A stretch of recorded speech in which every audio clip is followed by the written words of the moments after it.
یہ زندگی امانت ہے، اس میں خیانت نہ ہو. یہ زندگی نعمت ہے، اس کی ناقدری نہ ہو. اور اس زندگی کا سب سے بہترین مصرف، سب سے اونچا مصرف دعوت ہے. کیا کہا؟ زندگی کا سب سے بہترین مصرف کیا ہے بھائی؟ دعوت. سب سے اونچا مصرف دعوت. حضور صلی اللہ علیہ وسلم کی زندگی کا 1 منٹ ہماری 60 سال کی زندگی سے زیادہ قیمتی ہے. اللہ کے نبی کی جو صلاحیت لگی، طاقت اور قوت خرچ ہوئی، وہ کس پر خرچ ہوئی؟ دعوت پر. دعوت کیا ہے؟ دعوت کیا ہے؟ لوگوں کو اللہ کی پہچان کروانا. کیا دنیا کے انسانوں کام بنانے والا کون ہے؟ اللہ ہے. مسئلے حل کرنے والا اللہ ہے. ضرورتیں پوری کرنے والا اللہ ہے. پریشانیوں سے بچانے والا اللہ ہے. صحت دینے والا.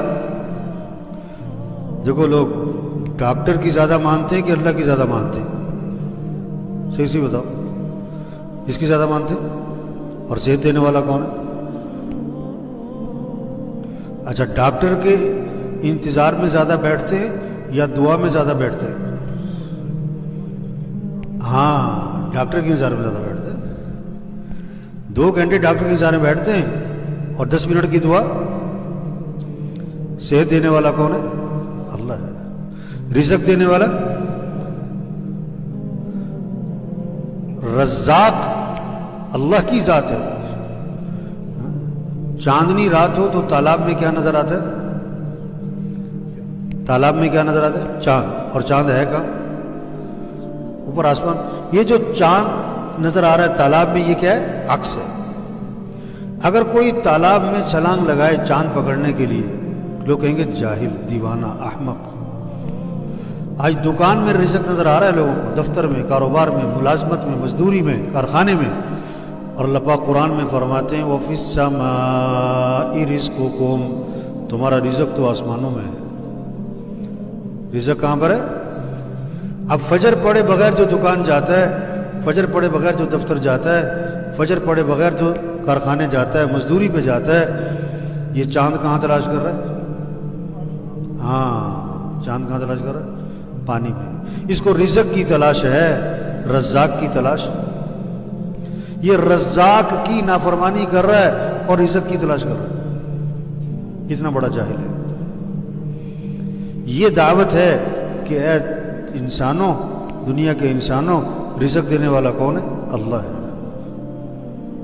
جس کے دل میں یہ بات اتر گئی کہ رزق اللہ کے ہاتھ میں ہے، وہ صبح کہاں جائے گا؟ پہلے مسجد، نماز پڑھے گا، دعا مانگے گا، اس کے بعد جائے گا دکان.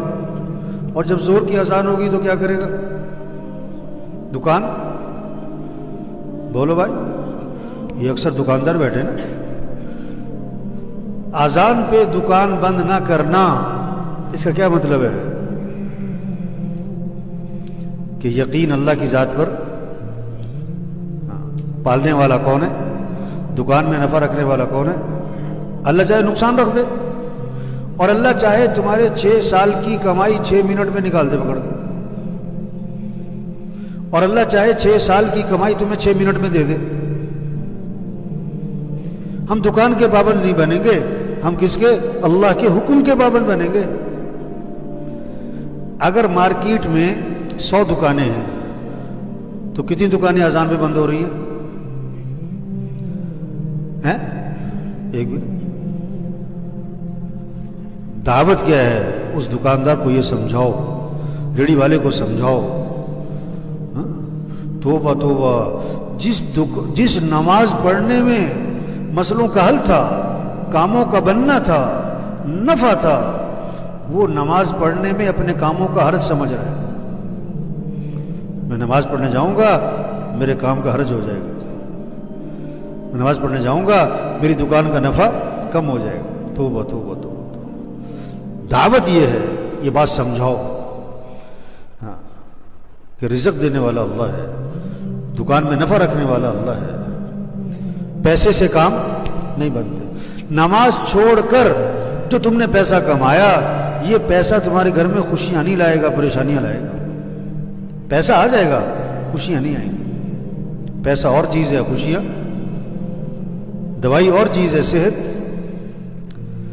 10 لاکھ کا بیڈ اور چیز ہے، مزے کی نیند، بولو بھائی، بڑے بڑے گھر ہونا اور چیز ہے، گھر میں سکون ہونا، بیٹی کو جہیز میں لاکھوں روپے دینا اور چیز ہے، اور بیٹی کے گھر کا آباد ہو جانا۔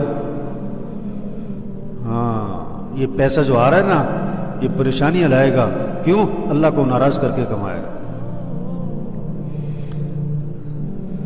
جب گرمی آتی ہے تو پنکھے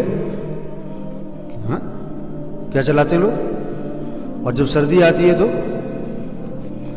جب دل میں اللہ کا یقین آتا ہے تو اذان پہ دکانیں، اذان پہ دکانیں، ہاں، اور جب یقین پیسے پر ہوتا ہے تو اذان ہو گئی، نماز ہو گئی، دکانیں، اس کا یقین بگڑا ہوا ہے۔ پیسے پر، پیسہ ہوگا تو کام بنے گے، پیسہ ہوگا تو کام بنے گے، پیسہ ہوگا تو کام۔ سونے کا بت ہو نا، سونے کا بت، 1 من سونا، 1 من سونے کا بت ہے، اگر اس کی طرف اشارہ کر کے کہا جائے نا اس سے کام بنتے ہیں، تو یہ سب کہیں گے وہ کفر ہے۔ کیا کہیں گے؟ کفر ہے، شرک، اس سے کچھ نہیں ہوتا، بت ہے۔ اس سونے کے بت کے ٹکڑے ٹکڑے ٹکڑے کر دو، پائیا پائیا کے، اور 1 پائیا کا ٹکڑا اسے پکڑا دو، وہ کہے گا میرے تو ساری زندگی کے کام بن گئے۔ بت کا یقین نکل گیا، پیسے کا یقین۔ آج کا بت پیسہ ہے، آج کا بت کیا ہے؟ دعوت، زندگی کا سب سے بہترین مصرف